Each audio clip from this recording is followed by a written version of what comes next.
রব্বুল আলামিন দাউদ আলাইহিস সালামকে ডাকবেন, ডেকে বলবেন, নবী কি দাউদ, তোর গলার কণ্ঠটা আমি বড় চমৎকার করেছি, তোকে একটা কিতাব দিয়েছি, কিতাবের নাম হলো জাবুর। সবাই বলেন কিতাবের নাম কি?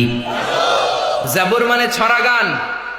ভালো ভালো কথাগুলো ছড়ার মতো করে তুমি তোমার উম্মতের কাছে পৌঁছে দিতারে দাউদ। আজকে চাই তুমি এই দাউদ আলাইহিস সালাম, তুমি নিজেই আজকের কনফারেন্সটা জাবুর কিতাব তেলাওয়াতের মাধ্যমে উদ্বোধন করবা। জোরে কোন সুবহানাল্লাহ। লক্ষ লক্ষ পয়গম্বর, হাজার হাজার আল্লাহর ওলি, সব মুমিন বান্দারা বসে থাকবে, দাউদ আলাইহিস সালাম আসবেন ওনার কিতাব নিয়ে। কিতাবের নাম কি? জাবুর, যার অর্থ হচ্ছে ছড়াগান, ইসলামী ছড়াগান। আল্লাহ ওনাকে 150টা ছড়াগান দিয়েছিলেন জাবুর কিতাবের মধ্যে। এটা হিব্রু ভাষায় লেখা। কোন ভাষায়?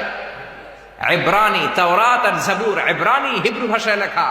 ইনজিল হচ্ছে সুরিয়ানি ভাষায় লেখা, আর আল্লাহর কোরআন আরবি ভাষায় লেখা। জোরে বলেন আল্লাহু আকবার।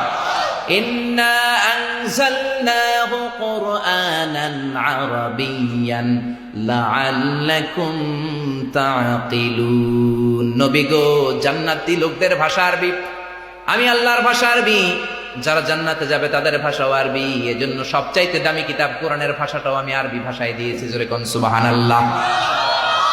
দাউদ আলাইহিস সালাম জাবুর কিতাব নিয়ে আসবেন, বিশাল বড় ডায়েস, লক্ষ লক্ষ জান্নাতি মানুষের চোখ দাউদ আলাইহিস সালামের চেহারার দিকে পড়ে থাকবে।